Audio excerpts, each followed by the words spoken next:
जय हिंद दोस्तों। तो चलिए आज की क्लास में हम लोग केमिस्ट्री का एक सबसे महत्वपूर्ण टॉपिक जिसे हम लोग दहन और ज्वाला कहते हैं उसको समझने वाले हैं। आज की क्लास में हम लोग एक छोटी सी वीडियो में दहन के बारे में समझेंगे दोस्तों। उसके आगे की क्लास में हम लोग ज्वाला के बारे में समझेंगे। आप लोग को पता है दोस्तों कि हम लोग केमिस्ट्री पढ़ रहे हैं चैप्टर नंबर 1, ठीक है। इसमें से हम लोगों ने रासायनिक अभिक्रिया के सभी प्रकारों को अच्छी ढंग से समझा। अगर जिन्होंने वीडियो नहीं देखा होगा दोस्तों, वो जा करके चैनल के प्लेलिस्ट में वीडियो अपलोडेड है, जा करके देख सकते हैं, ठीक है। तो चलिए आज की क्लास को स्टार्ट करते हैं दोस्तों। दहन, इसको अंग्रेजी में कंबशन बोलते हैं दोस्तों। क्या बोलते हैं? कंबशन। क्लियर। अब अगर आप इसको तोड़ेंगे, दहन का अर्थ समझते हैं तो दहन का अर्थ होता है किसी भी चीज का जलना। दहन का अर्थ क्या हुआ? दहन का अर्थ होता है दोस्तों किसी भी चीज का जलना, किसी भी चीज का जलना, किसी भी चीज का जलना क्या कहलाता है? दहन कहलाता है। अब आपसे पूछते हैं कि क्या कोई चीज ऑटोमेटिक जल पाती है? तो आप बोलिएगा जी नहीं सर, किसी भी चीज को जलाने के लिए कुछ पदार्थों की जरूरत, कुछ आवश्यक कारकों की, फैक्टर की जरूरत पड़ती है, तभी कोई चीज जल पाता है। तो कौन कौन सा आवश्यक फैक्टर है उसको हम लोग आगे समझेंगे, लेकिन सबसे पहले हम लोग ये समझते हैं कि आखिर दहन क्या है। तो यहाँ एक बात याद रखिएगा कि जब भी किसी चीज को जलाते हैं दोस्त, किसी भी चीज को जलाते हैं तो जलता है कोई चीज तो ऊष्मा एवं प्रकाश की उत्पत्ति होती है। सबसे जरूरी चीज ऊष्मा और प्रकाश निकलती है। क्लियर। ऊष्मा और प्रकाश की उत्पत्ति होती है। बस यही हो जाएगा दहन का डेफिनेशन। क्या इसका डेफिनेशन हो जाएगा कि जब किसी पदार्थ को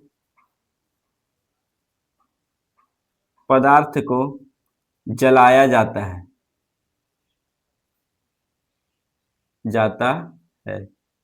तब ऊष्मा एवं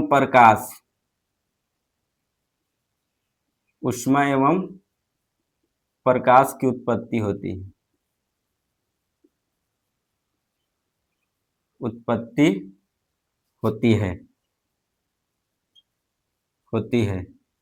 इसके साथ साथ एक चीज और बनता है दोस्तों, हम लोग जानते होंगे कि वो होता है कार्बन डाइऑक्साइड होता है। क्लियर। तो जब किसी पदार्थ को जलाया जाता है तो उसमें एवं प्रकाश की उत्पत्ति होती है। यही घटना क्या कहलाता है? यही घटना या यही अभिक्रिया दहन कहलाती है। क्या कहलाती है? दहन कहलाती है। सिंपल बात है। अगर एग्जाम्पल की बात करें तो जैसे हो गया लकड़ी का जलना,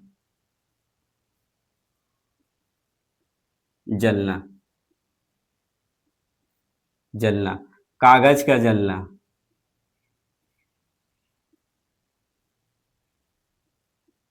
एलपीजी का जलना, बहुत जितना भी चीज अगर हम जल पा रहा है, जो चीज जल पा रहा है वो क्या हो जाएगा? दहन का एग्जाम्पल कहलाएगा। अगर चीजें जल रही है तो ऊष्मा और प्रकाश जरूर निकलेगी, और जब ऊष्मा और प्रकाश निकलेगी तो वही घटना क्या कहलाता है? दहन कहलाता है। ये क्या डेफिनेशन आपको समझ में आई होगी। क्लियर। अब आपसे एक सवाल पूछते हैं दोस्तों कि किसी चीज को जलने के लिए कौन कौन सा फैक्टर होना आवश्यक है।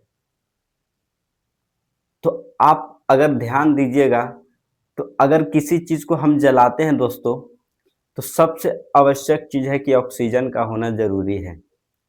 यानी बिना ऑक्सीजन के कोई चीज जलती नहीं है। ठीक है। क्लियर।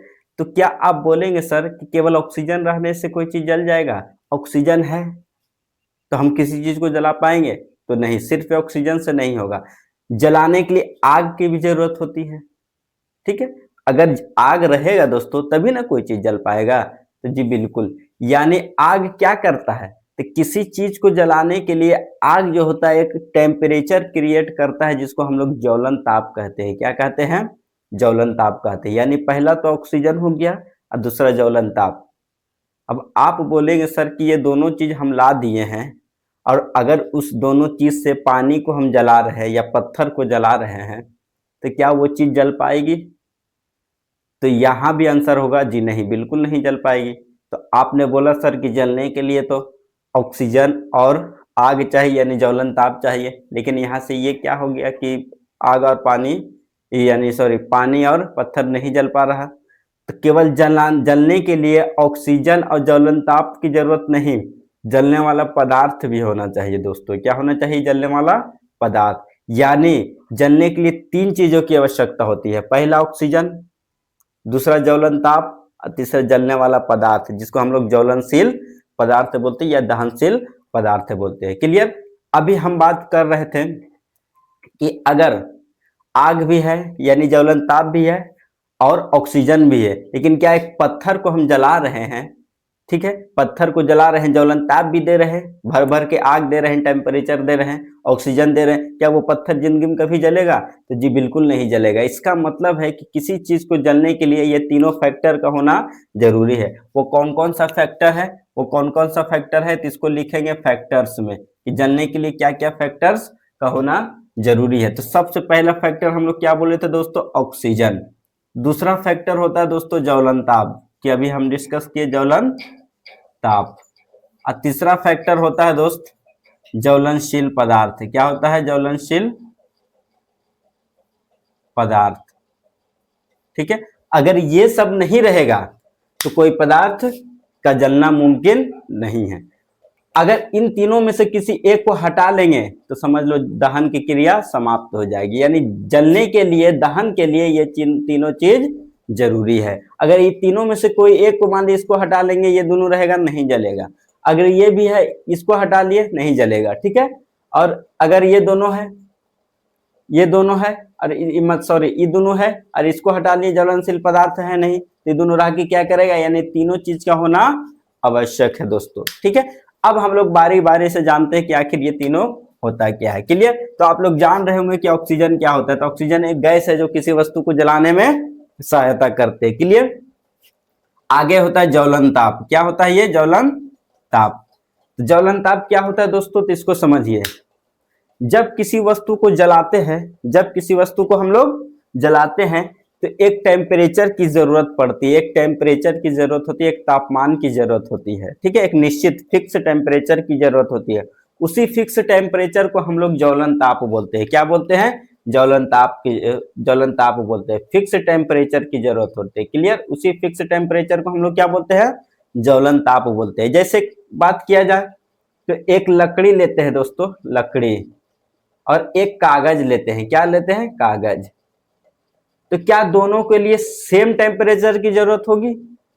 तो जवाब होगा जी नहीं सर, दोनों का अलग अलग टेम्परेचर की जरूरत होगी। क्लियर? अगर लकड़ी की बात किया जाए तो लकड़ी को जलाने के लिए ज्यादा टेम्परेचर की जरूरत होती है, लेकिन वहीं कागज का बात किया जाए तो कागज को जलाने के लिए ज्यादा टेम्परेचर की जरूरत नहीं होती है। क्लियर?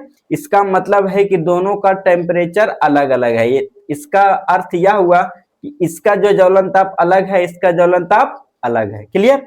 तो जिस टेम्परेचर पर कोई पदार्थ, जिस फिक्स टेम्परेचर पर कोई पदार्थ जलना शुरू कर देता है, क्या कर देता है? जलना शुरू कर देता है, उसे ही हम लोग शुरू कर देता है, उसे ही हम लोग क्या बोलते हैं? ज्वलन ताप कहते हैं। यानी वह तापमान, अगर आप नोट करना चाहते हैं ये बात हम जो बोल रहे हैं उसको नोट करिएगा ज्वलन ताप में, कि वह तापमान जिस पर कोई पदार्थ जलना शुरू कर दे उसे ही ज्वलन ताप कहते हैं, उसे ही ज्वलन ताप कहते हैं। सभी पदार्थों का ज्वलन ताप अलग अलग होती है। क्या होती है? अलग होती है। सेम ज्वलन ताप नहीं होता है, अलग अलग होती है। सभी पदार्थों का ज्वलन ताप क्या होती है दोस्तों? अलग अलग होती है। लकड़ी का अलग, कागज का अलग, पेट्रोल का अलग, डीजल का अलग, केरोसिन का अलग। ठीक है, नवारी जिसको हम लोग फूस बोलते हैं उसका अलग। दुनिया का हर एक चीज का टेम्परेचर क्या है? ज्वलन ताप अलग अलग होती है। क्लियर? तो ये बात आप लोग को समझ में आ गई होगी। तीसरा हम लोग समझते हैं, तीसरा जिसको हम लोग ज्वलनशील पदार्थ बोलते हैं। क्या बोलते हैं? ज्वलनशील पदार्थ, या इसी को हम लोग बोलते हैं दहनशील पदार्थ। दहनशील पदार्थ बोलते हैं। क्लियर? ये बात याद रखिएगा। तो देखिए, दहनशील या ज्वलनशील पदार्थ, नाम से ही पदार्थ पता चल रहा होगा, ज्वलनशील यानी जलने वाला पदार्थ। यानी जो पदार्थ जल जाए, जो पदार्थ जल जाए, जो पदार्थ जल जाए उसे हम लोग दहनशील या ज्वलनशील पदार्थ कहते हैं। सिंपल परिभाषा है, जलने वाले पदार्थ को ज्वलनशील पदार्थ कहते हैं, या दहन होने वाले पदार्थ को दहनशील पदार्थ कहते हैं। जैसे पत्थर, क्या दहनशील होगा? तो जी बिल्कुल नहीं सर, ये ज्वलनशील नहीं, क्योंकि जलता नहीं है। क्लियर? अगर जो हम ले लेते ईटा, क्या दहनशील होगा? तो जी बिल्कुल नहीं, क्योंकि वो जलता नहीं है। कागज, जी बिल्कुल दहनशील है।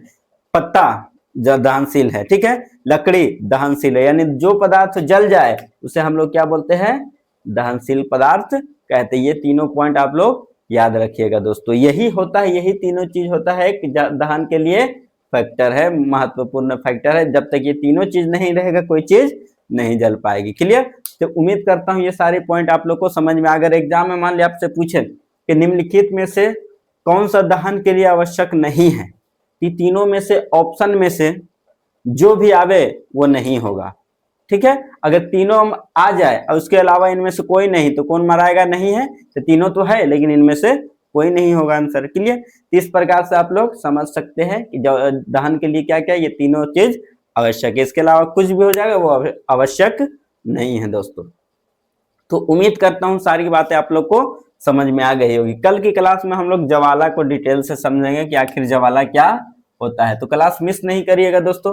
अगर वीडियो अच्छी लगी होगी तो चैनल को प्लीज सब्सक्राइब कर दें और अपने दोस्तों के साथ शेयर करें दोस्तों। बहुत मेहनत लगती है, अगर आप सपोर्ट नहीं करिएगा तो हम कुछ नहीं, आपके बदौलत ही हम यहाँ पर आए हैं दोस्तों, आपके भरोसे पर, आपके बदौलत पर। इसीलिए दबाकर वीडियो को शेयर करें, सब्सक्राइब करें दोस्तों। तो इसी तरह से अगली वीडियो में हम लोग ज्वाला को समझेंगे। तो मिलते हैं। जय हिंद, जय भारत।